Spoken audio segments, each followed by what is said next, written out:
One piece में Elba फाक के अंदर हमने जिस मिस्ट्री मैन को देखा था, क्या वही person man marked by flames है? क्या वो पर्सन स्ट्रॉहेड्स का साथ देने वाला है? क्या वो गॉड्स नाइट से फाइट करेगा? और क्या सही में लास्ट रोड पोनेग्लिफ एल्बाफ के अंदर ही है? So well, one piece chapter 1139 आ चुका है, जिसके अंदर उस मिस्ट्री मैन को रिवील कर दिया गया कि आखिर वो कौन है, जिसको देख के भाई पूरी कम्युनिटी हिल गई है यहाँ पे। सो बिना टाइम को वेस्ट के चैप्टर को शुरू करते हैं, जिसका टाइटल है the mountain eater. And well, ये टाइटल उसी मिस्ट्री मैन से रिलेट करता है, जिसकी स्टोरी भाई काफी इंटरेस्टिंग है। सो हम चैप्टर के कवर पेज को देखते हैं, जिसके अंदर हम देखते हैं वोज़ को, जिसने भाई दो लोगों को पकड़ रखा है और उनको काफी जल्दी मारने वाला है। बट वेल, यहाँ पे वो दो पर्सन कौन है ये तो रिवील नहीं किया गया, क्योंकि दोनों के बस सिलहट हमें देखने को मिलते हैं। लेकिन यहाँ पे उन दोनों ही पर्सन के सर पे हॉर्न्स है, तो काफी लोगों को लग रहा है कि यहाँ पे उल्टी और पेज वन हो सकते हैं, जिनको हमने ओनिगाशिमा की रेड के टाइम पे भी देखा था। सो अब यहाँ पे उल्टी और पेज वन क्या कर रहे हैं? क्या सही में वूज़ उनको मारने वाला है? आखिर यहाँ पे यामाटो क्या करेगी? ये देखना काफी इंटरेस्टिंग होगा। लेकिन इससे इंटरेस्टिंग तो अपना चैप्टर है, तो भाई सीधा चैप्टर की तरफ चलते हैं। सो सीन चलता है सीधा लूफी के ग्रुप के पास, जहाँ पे हम देखते हैं कि अभी वो ऑरेस्ट कैसल के अंदर लोकी की चाबी ढूंढ रहे हैं, क्योंकि भाई उनको चाबी मिल नहीं रही। एक तो ये कैसल काफी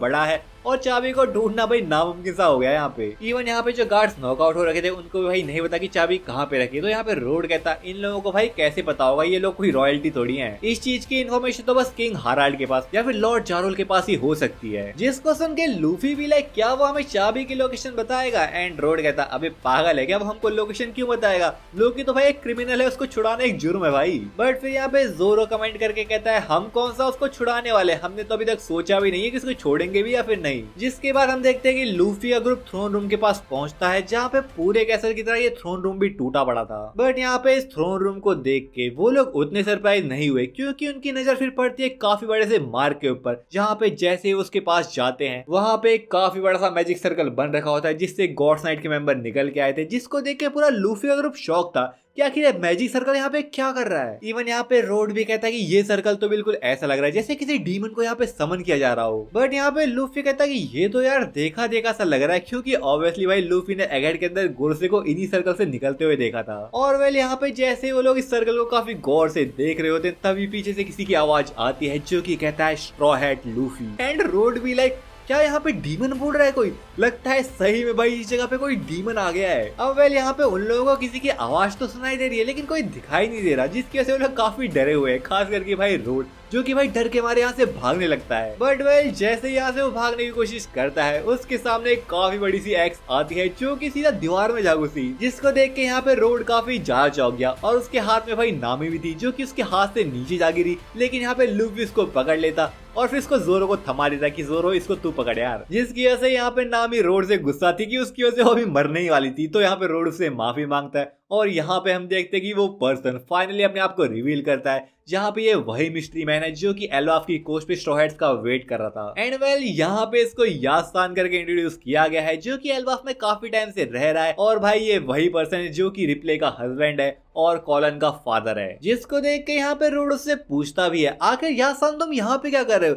जिसका रिप्लाई वो देता है, यहाँ पे मैंने एल्बाफ के कैसल के अंदर से काफी एक स्ट्रेंज हाकी को महसूस किया था, जिसको मैं देखने यहाँ पे चला आया। लेकिन जैसे मैं यहाँ पे पहुंचा, वो हाकी यहाँ से गायब हो चुकी थी। जिसके बाद वो पर्सन लूफी से यहाँ पे बातचीत करता है कि कैसे उसने लूफी का नाम काफी सुना हुआ है, उसने भाई काइडो को जो हराया है। और यहाँ पे वो ये तक कहता है कि मुझे खुद वारों में जाए हुए काफी टाइम हो गया है। जिसका यहाँ पे हम पूरा लुक देख सकते हैं, जो कि काफी बूढ़ा लग रहा है, जिसने सनग्लासेस पहने हुए हैं, उसकी भाई काफी बड़ी बड़ी दाढ़ी है, उसने भाई एक टोपी पहन रखी है और वही कपड़े पहने हुए हैं जिसको हमने एक कवर पेज के अंदर देखा था, यानी कि ये वही पर्सन है। सो लूफी बाकी सब चीजों पे तो ध्यान नहीं देता, लेकिन जैसे वो कहता है कि ये पर्सन कॉलन का फादर है, तो लूफी कहता है अच्छा तू उस लड़के का फादर है। जिसको सुन के यहाँ पे ये पर्सन कॉलन की बात करने लगता है, जहाँ पे वो कहता है कि मैं तो एक ह्यूमन हूँ, लेकिन उसकी मदर तो जायंट है। तो कॉलन ने जायंट के ब्लड को इनहेरिट किया है, और जब वो काफी छोटा हुआ करता था, तब भी भाई ये पर्सन उसको अपनी गोद में नहीं ले पाता था, क्योंकि ऑब्वियसली इसके लिए काफी बड़ा था। जहाँ पे वो ये रिवील करता है कि कॉलन की एज 20 साल है, और वहीं जो रिप्ले है वो 80 साल की है, यानी कि उससे भी बूढ़ी है भाई। वो ऑब्वियसली लुक में बुढ़ी नहीं है भाई, ये कुछ ज्यादा ही बुढ़ा लग रहा है यहाँ पे। जिसके बारे में वो बात करते हुए कहता है कि जायंट से शादी करना उतना सही नहीं है, क्योंकि बस मैं ही बुढ़ा हो रहा हूँ। हाँ भाई, शादी करना सही नहीं है, लेकिन वो करना सही है भाई। हाँ, कॉलन भी कर दिया ऊपर से। वेल एनीवेज, अब कैसे करा, क्यों करा, कैसे हुआ भाई, ये सब चीज तो भाई ओडा सेंसे यानी मुझसे मत पूछो, कमेंट भी मत करो भाई इस बारे में। इवन इस चीज के बारे में बात करते हुए खुद कहते हैं कि लव तो भाई आजादी है ना। हाँ भाई इतनी आजादी भी नहीं चाहिए थी, तू भाई जाइंट को ही पेल रहा है यहाँ पे। तो यहाँ पे वो बात करते हैं कि कैसे काफी टाइम से भाई जो मिक्स्ड ब्लड की रेस है वो एग्जिस्ट करते आए, जैसे कि बुकानियर्स, लॉन्ग लिम्ड, वोटास, डोसुंडाडास और काफी सारी हाइब्रिड रेसेस जो कि सर्वाइव तो नहीं कर पाए, लेकिन फिर भी आज के टाइम में भी काफी सारी रेस एग्जिस्ट करती हैं जिसने अडेप्ट कर लिया था। जिसकी बातें सुन के यहाँ पे जोरो कहता है तू साला इन चीजों के बारे में बहुत जानता है, आखिर है कौन तू। तो यहाँ पे ये पर्सन अपने आप को रिवील करता है मिशनरी ऑफ लव है। लूफी भी लाइक सांजी जब बुढ़ा हो जाएगा तब बिल्कुल इसकी तरह ही बनेगा भाई वो।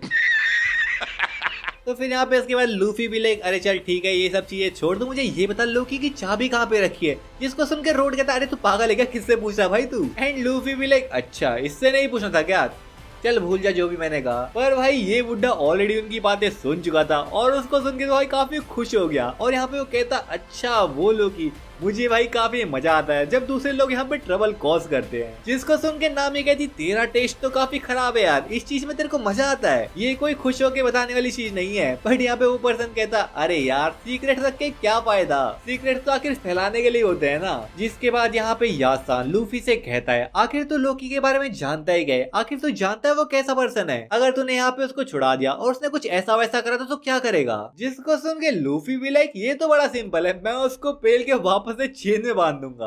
बात तो सही है। जिसके बाद फिर से यासान उसको रिमाइंड करवाता है कि रेड हेयर शैंक्स ने उसको पकड़ा था क्योंकि कोई भी उसको नहीं रोक पा रहा था। और यहाँ पे वो लोकी के पावर्स के बारे में बात करता है कि उसके पास काफी डेंजरस पावर्स हैं, अगर यहाँ पे वो आजाद हो गया और उसने डिस्ट्रक्शन कॉज करा तो काफी मुश्किल हो जाएगी। बट वेल यहाँ पे लगता है कि लूफी और जोरो उसकी बड़बड़ सुनने में ज्यादा इंटरेस्टेड नहीं है क्योंकि यहाँ से वो जाने लगते हैं और कहते हैं कि ये बुड्ढा कितना बकवास करे जा रहा है। एंड जोरो भी ऑल्सो लाइक ये पर्सन बस हमारा टाइम वेस्ट कर रहा है, पर नाम यहाँ पे उनको रुकने के लिए कहती है क्योंकि वो उनको वार्न कर रहा था, लेकिन यहाँ पे भाई वो लोग उनकी नहीं सुनते। जिसको देख के भाई यहाँ पे एक टाइम के लिए यासान भी स्माइल करने लगता है और अपने पुराने टाइम को याद करने लगता है, जहाँ पे हम देखते हैं उस फ्लैशबैक को जिसने भाई ये कंफर्म कर दिया कि यासान और कोई नहीं बल्कि स्कूपर गबान है। जी हाँ वही स्कूपर गबान जो कि रॉजर पायरेट्स के अंदर हुआ करता था और रॉजर का लेफ्ट हैंड मैन था। जहाँ पे हम एक छोटा सा फ्लैशबैक देखते हैं जिसके अंदर भाई रॉजर रेली और यहाँ पे गबान से लड़ रहा होता है और कहता है कि अगर तुम मुझे रोकना चाहते हो, मुझे वार्निंग देना चाहते हो तो यहाँ पे मुझे मत दो भाई वार्निंग, मुझे नहीं चाहिए वार्निंग। जिसको सुन के स्कूपर गबान भाई रॉजर से लड़ने लग जाता है। एंड रॉजर भी लाइक क्या तुमको डर लग रहा है, अगर तुम्हें मुझे यहाँ पे रोकना ही है तो मुझसे फाइट करो। एंड वेल यहाँ पे बिल्कुल सेम सीन है जहाँ पे नामी भाई उन लोगों को वार्न कर रही है लेकिन उसकी नहीं सुनना चाहते। और सिमिलर भाई पहले के टाइम पे भी था जहाँ पे भाई रेली और जो स्कूपर गबान है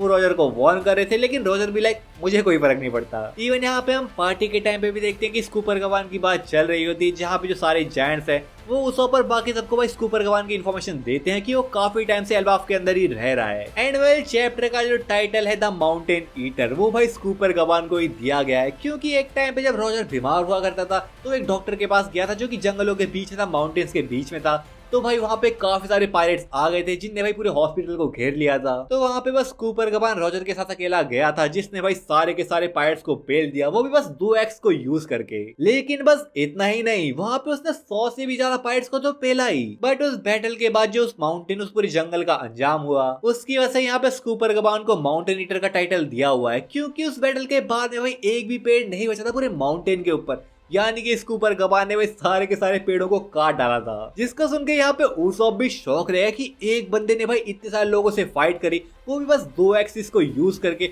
और सारे के सारे पेड़ों को काट दिया। जिसको सुन के वैसे थोड़ा तो कंफ्यूज हो गया था कि आगे उसने पेड़ों को क्यों काटा भाई। एंड वेल यहाँ पे जायंट स्कूपर गबान को पायरेट किंग के लेफ्ट हैंड मैन के रूप में तो बताते ही हैं, लेकिन इसके साथ साथ यहाँ पे वो ये तक कहते हैं कि स्कूपर गबान, रॉजर और रेली तीनों ही इक्वल थे। अब वेल इस चीज को मैं उतना नहीं सोचना चाहूंगा कि कौन इक्वल था, कौन स्ट्रॉन्ग था, कौन वीक था। ऑब्वियसली भाई इस चीज के ऊपर डिस्कशन मैं नहीं करना चाहूंगा क्योंकि अगर इस चीज के ऊपर मैं बात करने बैठा तो भाई तबाही मच जाएगी। अब वेल ऑब्वियसली काफी लोग यही कहेंगे कि रॉजर भाई टॉप लेवल पे था, उसके बाद रेली आता है, उसके बाद आता होगा भाई गबान। इवन यहाँ पे मैंने कुछ लोगों को बात करते हुए ये भी सुना कि भाई जो गबान है वो मार्को से भी वीक हो सकता है। अब आई डोंट नो भाई इस चीज को सुन के मैं क्या कहूँ, वो कितना स्ट्रॉन्ग हो सकता है कितना वीक है ये तो भाई कहना मुश्किल है, लेकिन भाई इतना मैं कह सकता हूँ जितना तुम सोचते भाई इतना वीक नहीं है वो। सो वेल वापस से हम चलते हैं लूफी के ग्रुप के पास। जैसे यहाँ पे लूफी का ग्रुप भाई यासान को छोड़ के जाने वाला था, वो उनको रोकने के लिए कहता है और यहाँ पे रोड को ऑर्डर देता कि जो थ्रोन है उसको धक्का दे। और जैसे उसको धक्का देता है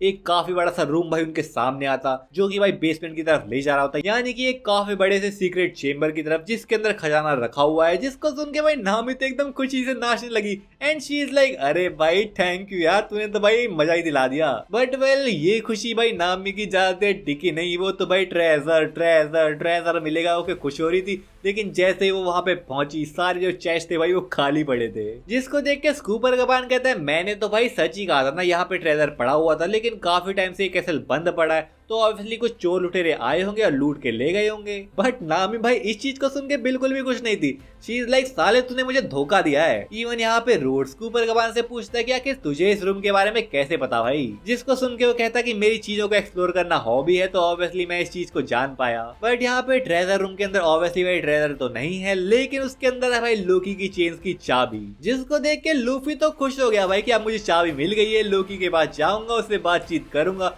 और भाई फाइनली वो शैंक से मिल पाएगा। लेकिन इतनी आसानी और इतनी जल्दी से भाई ये चीज नहीं होने वाली, जिसको देख के यहाँ पे स्कूपर कबान कहता है कि ये देखो भाई चोर लुटेरे आए सब कुछ ले गए लेकिन चाबी छोड़ गए, यानी कि जो विलेंस हैं जो चोर लुटेरे हैं वो भी भाई नहीं चाहते कि लोकी आजाद हो। एंड वेल फिर यहाँ पे स्कूपर कबान अपनी टोपी और अपने रोब को उतारता है जहाँ पे हम उसकी हवाईयन टी शर्ट देख सकते हैं और वो लूफी से कहता है अगर तुझे ये चाबी चाहिए तो आजा मुझसे फाइट कर। वेल स्कूपर कबान वर्सेस लूफी होने वाला है और भाई एनिमे या फिर मांगा के अंदर बुड्ढे लोगों को भाई कम नहीं समझना चाहिए। फिर चाहे तुम अपने रेली को ही देख लो भाई वन पीस के अंदर, और ऊपर से भाई रेली और गबान साथ में ही रहते तो ये कहना मुश्किल है कि भाई आखिर गबान कितना स्ट्रांग है। ऑब्वियसली काफी लोग मानते हैं कि भाई लूफी अब काफी स्ट्रांग बन चुका है, वो गबान को बीट कर सकता है, यहाँ पे भाई उतनी तगड़ी फाइट नहीं होगी। बट क्या सच में ऐसा ही है? क्या सच में भाई लूफी गबान से स्ट्रांग बन चुका है? क्या सच में गबान भाई लूफी को कोई चीज नहीं सिखा सकता, किसी टाइप की हाकी को स्ट्रांग करना, हाकी के बारे में और इन्फॉर्मेशन? आई थिंक भाई ये काफी सही चीज होगी अगर गबान लूफी को भाई थोड़ी चीज के बारे में और नॉलेज दे, क्योंकि देखो भाई इस पर्सन की हाकी स्ट्रांग तो होगी क्योंकि एक तो पुराने टाइम से है और ऊपर से इसने इतनी दूर से भाई शैंक्स का जो ब्रदर है शैमरॉक उसकी हाकी को सेंस कर लिया था,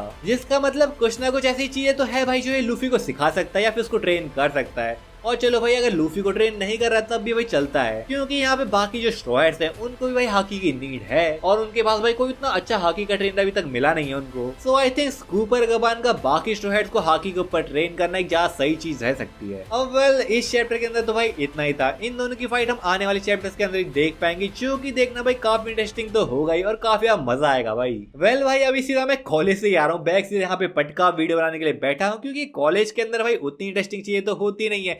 पूरा दिन भाई बस बैठे रहो, 8 से 9 घंटा भाई बर्बाद करो आने जाने और कॉलेज के टाइम पे।